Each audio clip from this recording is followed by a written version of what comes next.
آج آپ کو بریلی شریف کا پیغام سنانا ہے۔ بریلی شریف سے جو 7ویں مہینے کی 30 تاریخ کو پیغام آیا ہے، حکومت پاکستان کو بھی اور اہل سنت کو بھی، جو سجادہ نشین اعلیٰ حضرت فاضل بریلوی رحمۃ اللہ تعالی علیہ ہیں، ان کا۔ اب میں آپ کے سامنے بریلی شریف کا پیغام پڑھنا چاہتا ہوں۔ آستان عالیہ کوٹلہ شریف کے چشم و چراغ تشریف فرما ہیں مفتیان اعظام، علماء کرام، مشائخ اعظام اور دیگر اب مقتدر شخصیات تشریف فرما ہے۔ آج بہت سارے لوگ جب نام لیتے ہیں تو وہ اعلیٰ حضرت کا نام ہی لیتے ہیں، کام کو بھی مد نظر رکھیں۔ بندے ناچیز کو بھی خلافت ہے بریلی شریف سے، لیکن ہم لکھواتے نہیں۔ کام بتاتا ہے کہ اعلیٰ حضرت کے روحانی بیٹے کون ہیں، رضوی سچے کون ہیں۔ اب پتہ چل رہا ہے کہ رضویت کدھر ہے، رضویت کس چیز کا نام ہے، رضویت کسے کہتے ہیں۔ گلہ نال تے ہر کوئی لائی رکھ دا، لا کے توڑ نہ بانیاں اوکھیاں۔ اعلیٰ حضرت صرف زبان سے نہیں، کام سے بتائیں کہ اعلیٰ حضرت۔ اللہ اکبر۔ اعلیٰ حضرت اس وقت کسی ایک شخص کا نام نہیں، پورے مسلک کا نام ہے، مسلک کی پہچان ہے اعلیٰ حضرت۔ اور بہت سارے لوگ تو کس طرح نام لے رہے ہیں، اپنے بڑوں کی کتابیں پڑھ لیتے یا جو انہوں نے ان کی شان میں قصیدے لکھے ہیں ان کا پڑھ لیتے کہ اعلیٰ حضرت کا نام انہوں نے کیسے لیا ہے اور کیسے تعریفیں لکھی ہے۔ بہرحال مقتدر سامعین حضرات، اعلیٰ حضرت کا تعارف مقصود نہیں، وقت ہوتا تو میں اعلیٰ حضرت کا تعارف پیش کرتا۔ وہ اعلیٰ حضرت کون ہے؟ اللہ اکبر۔ میں اکثر ایک بات کہتا ہوں، ایویں ہی حضرت کو نہیں پتا کہ اعلیٰ حضرت کون ہے۔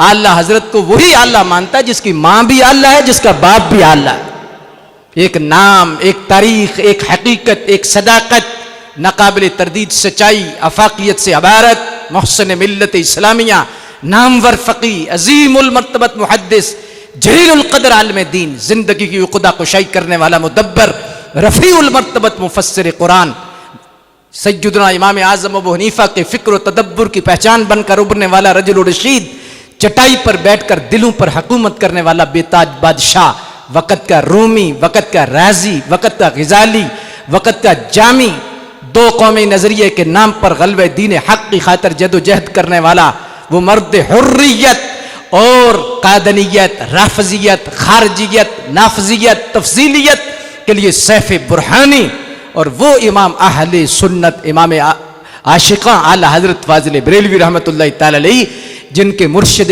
کریم فرماتے ہیں خدا نے قیامت کے دن اگر مجھ سے پوچھا کہ آل رسول مار ہروی کیا لائے ہے دنیا سے، تو وہ فرماتے ہیں میں اللہ کی بارگاہ میں عرض کروں گا یا اللہ احمد رضا لایا ہوں۔ اسی آستانہ عالیہ کا پیغام میں آپ کے سامنے رکھنا چاہتا ہوں، اور میں گزارش کرنا چاہتا ہوں کہ پوری دنیا کے رضوی جتنے ہیں اعلیٰ حضرت کا نام لینے والے ہیں، اب کسی کو مروڑ نہیں پڑنا چاہیے۔ اور پھر جو دوسرے اس کے بعد بھی کوئی پیغام یا کوئی اور کوئی ترتیب یا کوئی اور ایسی کوئی حجت کو باقی رہ جاتی ہے، میں تمام حجت کے لیے بریلی شریف کا پیغام آپ کے سامنے پڑھنا چاہتا ہوں۔ بسم اللہ الرحمن الرحیم۔ حکومت پاکستان جلالی صاحب کو بلا تاخیر رہا کرے، یہ ٹائٹل ہے۔ یہ 30/7/2020 کو شائع ہوا ہے، مرکزی دارالافتاء بریلی شریف۔ اس وقت دنیا سنیت ہند و پاک میں سیدہ کائنات کی طرف ڈاکٹر اشرف آصف جلالی صاحب کے ذریعے لفظ خطا کی نسبت کا قضیہ کافی زور و شور پر ہے۔ دراصل یہ بحث ایک خالص علمی بحث تھی، اسے اہل علم تک ہی محدود رہنا چاہیے تھا، اور مقتدر علماء اہل سنت کو باہم بیٹھ کر ہی یہ معاملہ حل کر لینا چاہیے تھا، مگر افسوس کہ ایسا نہیں ہوا۔ اہل بیت اطہار رضوان اللہ علیہ مجمعین کی عظمت و محبت جزو ایمان اور نجات اخروی کا ذریعہ ہے۔ ان نفوس قدسیہ کی ادنا سی توہین و تحقیر باعث عذاب نار اور خسران دین ہے، مگر انبیاء کرام علیہ السلام کی طرح معصوم عن الخطا سمجھنا اور ان کی طرف خطۂ اجتہادی کی نسبت کو گستاخی تصور کرنا رافضیت کی علامت ہے۔ سواد اعظم اہل سنت و جماعت کا متفقہ عقیدہ ہے کہ عصمت انبیاء کرام علیہم السلام کے ساتھ خاص ہے۔ غیر نبی کتنا ہی بلند و بالا مرتبہ والا ہو، معصوم عن الخطا نہیں۔ چنانچہ جد کریم سرکار اعلی حضرت امام اہل سنت رحمت اللہ تعالی علیہ فرماتے ہیں، ہر عاقل مسلمان جانتا ہے کہ نوع بشر میں عصمت خاصہ انبیاء ہے۔ نبی کے سوا کوئی کیسے ہی عالی مرتبے والا ایسا نہیں جس سے کوئی نہ کوئی قول ضعیف خلاف دلیل یا خلاف جمہور صادر ہوا ہو۔ اس سلسلہ میں جلالی صاحب کی طرف سے جو وضاحت آئی وہ عند شرع اپنے اندر معنی حسن لیے ہے، اور سیدہ طیبہ طاہرہ عابدہ زاہدہ حضرت سیدہ فاطمہ الزہرا رضی اللہ تعالی عنہا کے لیے صفت مدح بھی ہے۔ پھر بھی ان کی وضاحت کو قبول نہ کرنا اور اس خطۂ اجتہادی کو معصیت کے معنی پر محمول کر کے معصوف کو جماعت اہل سنت سے خارج قرار دینا مذہب حق، مذہب اہل سنت و جماعت کے اصول سے صراحتاً عدول ہے۔ کسی قول کی اصل مراد قائل ہی بیان کر سکتا ہے۔ جب قائل اپنی مراد ظاہر کر چکا تو خود اس کے قول کی مراد متعین کرنا علمی اصولوں کے خلاف ہے۔ اگر جملے میں کوئی محتمل لفظ موجود ہو تب بھی قائل کو دیکھا جائے گا کہ وہ کس سوچ و فکر کا حامل ہے، جیسا کہ امام اہل سنت سیدی اعلی حضرت رحمت اللہ تعالی علیہ فرماتے ہیں کہ بعض محتمل لفظ جب کسی قول سے مقبول سے صادر ہوں بحکم قرآن انہیں معنی حسن پر حمل کریں گے، اور جب کسی مردود سے صادر ہوں جو سری توہین کر چکا ہو تو اس کی خبیث عادت کی بنا پر معنی خبیث ہی مفہوم کے ہوں گے۔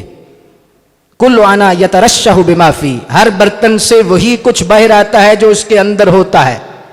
فقیر قادری جلالی صاحب کی گرفتاری اور ان پر لگائے گئے بے جا الزامات کی سخت مذمت کرتا ہے، نیز حکومت پاکستان سے مطالبہ کرتا ہے کہ وہ مولانا کو فوراً رہا کرے، اور علماء و عوام اہل سنت سے التماس ہے کہ مسلک اعلی حضرت پہ قائم رہو، زندگی دی گئی ہے اسی کے لیے۔ افسوس ہے کہ چند جید علماء اہل سنت بھی رافضیوں کی سازش کا شکار ہو گئے اور جلالی صاحب پر طرح طرح کے حکم لگا کر انہیں اہل سنت سے خارج قرار دے دیا۔ اس سلسلے میں اس قدر شور و غوغا ہوا کہ آج وہ جہل کی سلاخوں کے پیچھے ہیں، جس سے اہل سنت کو صرف نقصان پہنچ رہا ہے، جس سے رافضیوں کو فائدہ اور اہل سنت کو صرف نقصان پہنچ رہا ہے، جبکہ آئے دن وہاں کے شیعہ صحابہ کرام کی شان میں شدید گستاخیاں کرتے ہیں مگر ان پر کوئی کارروائی نہیں ہوتی۔ اللہ جل جلالہ حضور سید عالم صلی اللہ علیہ وآلہ وسلم کے صدقے جملہ علماء اہل سنت کو باہم اور مخلص رہنے کی متحد اور مخلص رہنے کی توفیق عطا فرمائے، انہیں اپنے حفظ و امان میں رکھے، آمین بجاہ النبی الامین صلی اللہ تعالی علیہ وآلہ وسلم۔ یہ شہزادہ اعلی حضرت مفتی اعظم ہند حضرت قبلہ محمد اسجد رضا خان دامت برکاتہم العالیہ، آپ کی طرف سے یہ فتویٰ بھی اور یہ پیغام بھی شائع ہوا ہے جو قاضی القضاء فی الہند بریلی شریف ہے۔ اب میری اتنی گزارش ہے، لیکن جو اہل سنت ہیں اور بالخصوص اعلی حضرت کا نام استعمال کرتے ہیں اور رضویت پر کام کر رہے ہیں، انہیں اب جاگنا چاہیے، اب انہیں بولنا چاہیے، اور اس وقت موقع ہے کہ وہ عقید اہل سنت کی صحیح معنوں میں ترجمانی کریں۔ اللہ تبارک و تعالی جل مجد الکریم قبلہ ڈاکٹر صاحب کی حفاظت فرمائے، آپ کے اقبال کو مزید بلند فرمائے، اور اللہ تبارک و تعالی ہم سب کا حامی و ناصر ہو۔ وآخر دعوانا الحمد للہ رب العالمین۔